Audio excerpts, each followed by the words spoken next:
In today's video, I'm going to show you how to add subtasks in Todoist.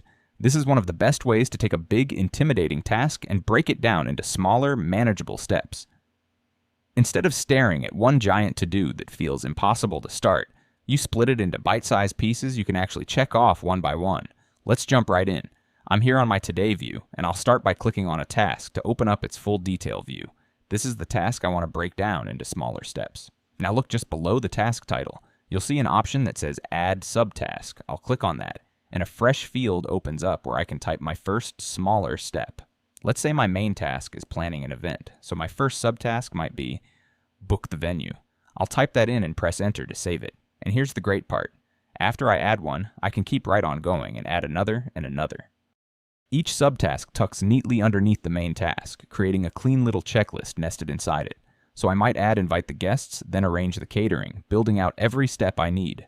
As you complete each subtask, you simply tick it off, and you can watch your progress build toward finishing the whole thing.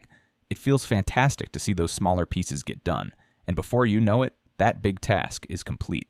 This is perfect for projects, trips, or any goal with multiple steps. By nesting your subtasks under a parent task, you keep everything organized and you give yourself a clear path forward. Thanks for watching and happy organizing.